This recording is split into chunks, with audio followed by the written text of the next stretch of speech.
Well, evening all. Today I'm going to tie a small amphipod, I think it's called in English. I looked it up on the internet, but I think a small crustacean will suffice as well. It's going to look like this. You saw the pictures as well. This is a very nice and fairly easy pattern because we're going to use some of the new cool stuff from Pro Gammarus. This is isn't it called a scud? This is a scud bag made from plastic that we're gonna use. We're also gonna use some dubbing. I'm gonna mix some up with some copper flash in it, some deer hair, and also some SLF squirrel dub, which is very nice for nymphs as well. And then finally we're gonna use a bit of partridge, and this is olive dyed partridge.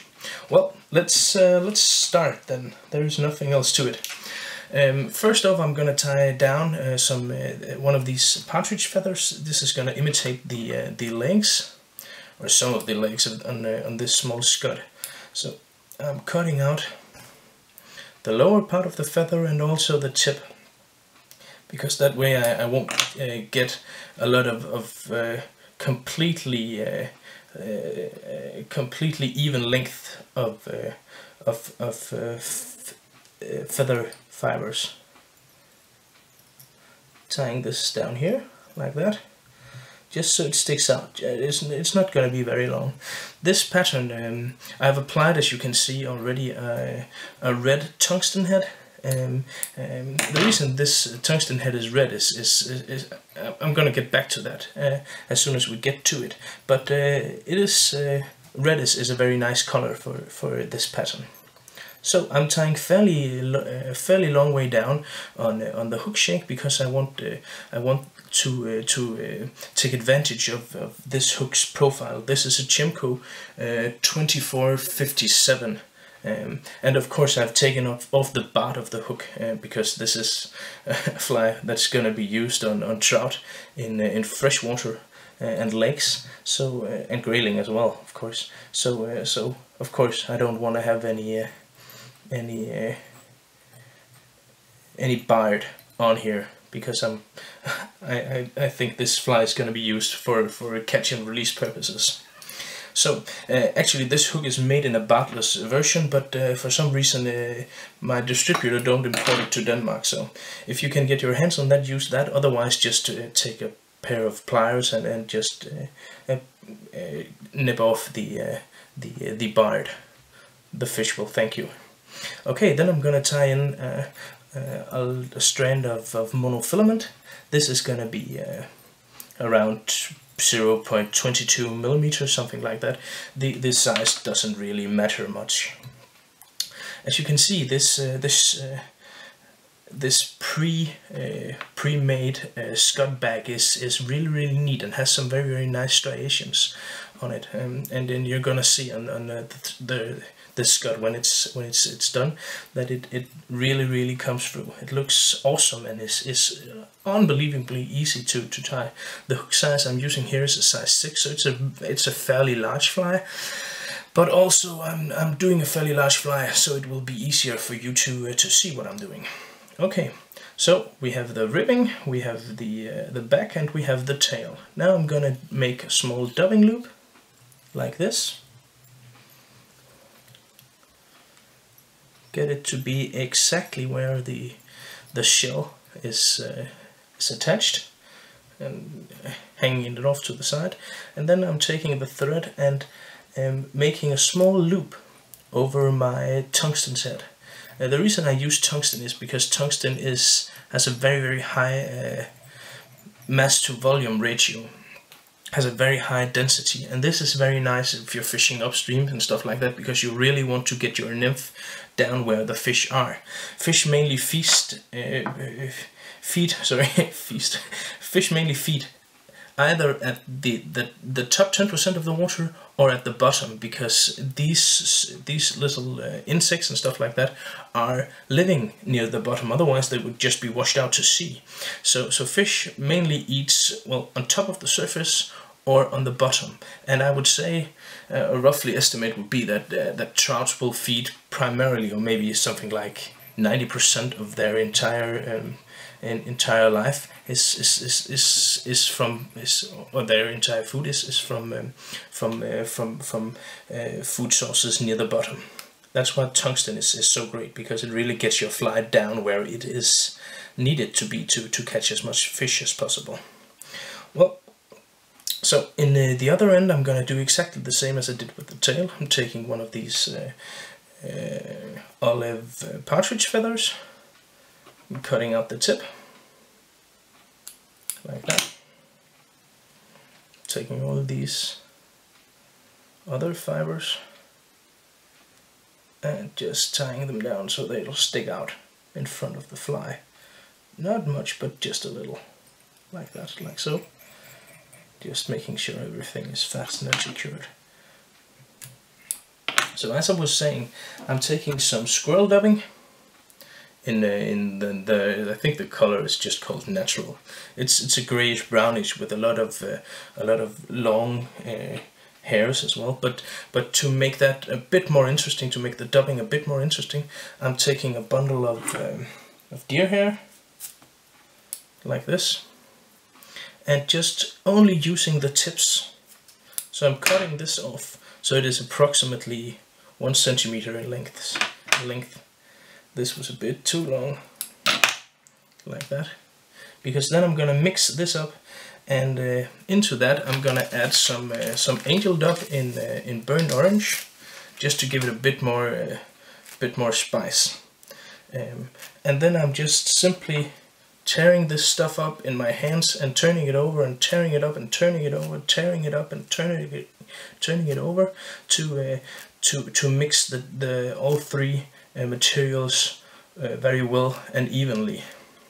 And then I end up with something that looks roughly like this.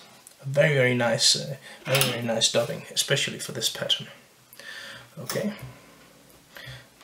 taking my dubbing and distributing it evenly in the dubbing loop, like so. And you'll see in a second why these deer hairs are very nice, because they really look like legs, and you want that on this pattern. Taking my dubbing reel, giving all of this a good healthy spin.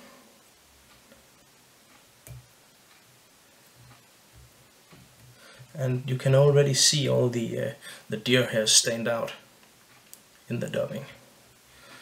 Turning this over.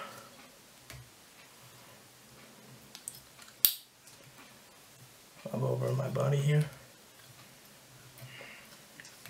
Occasionally I'm just holding stuff back to make sure everything is where I want it to be, like so. Then just taking the dubbing across the tungsten set, all the way up further here.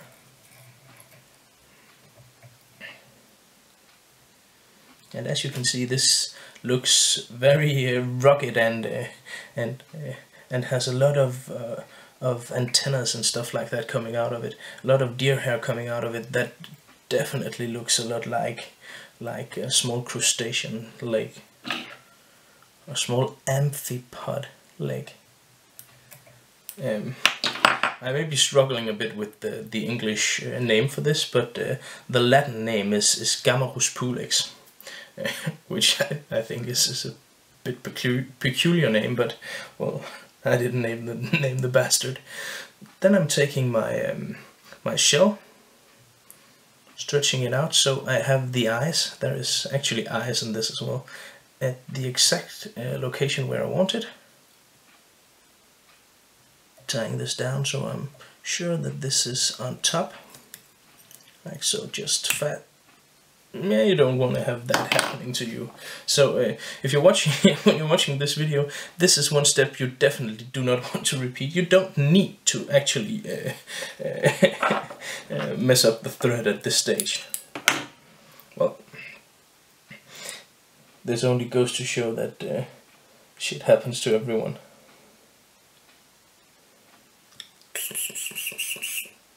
Come on. I didn't give you the full story about why the tungsten head had to be red. Not had to be, but why I specifically chose a red tungsten head for this fly. And there is actually a solid scientific explanation why red would be a great choice on this fly. Because out in the wild there is a small parasite that uses these little creatures, these gammaruses, as host animal. And not only do they live inside these and feed off the gammarus, they also drastically change the way the gammarus behaves itself in the water. This is because this parasite has a life cycle that is not only inside a gammarus, it's also inside some of the waterfowls, water birds that is found in ponds and in running water. And this means, my thread fell off again, I'm sorry about that.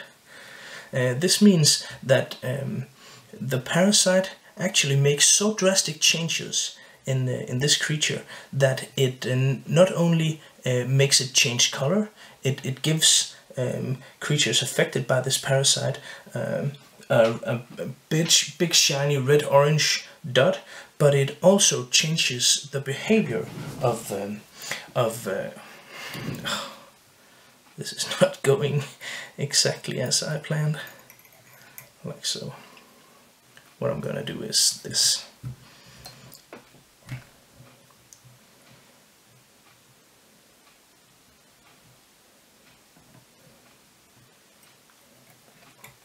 It also changes the way the small creature behaves, in that way that this parasite really wants this gammarus to be eaten by a bird.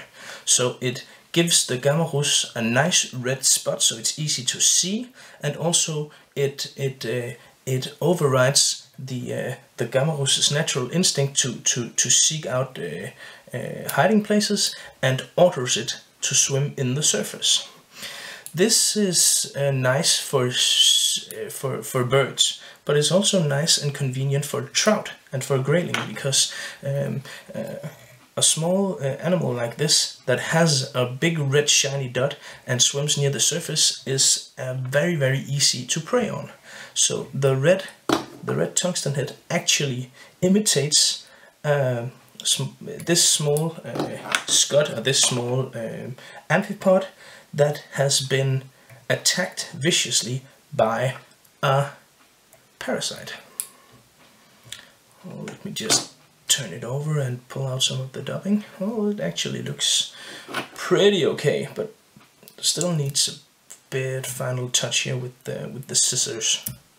Just pulling out the deer hair and the dubbing to make this look exactly how I like it to be.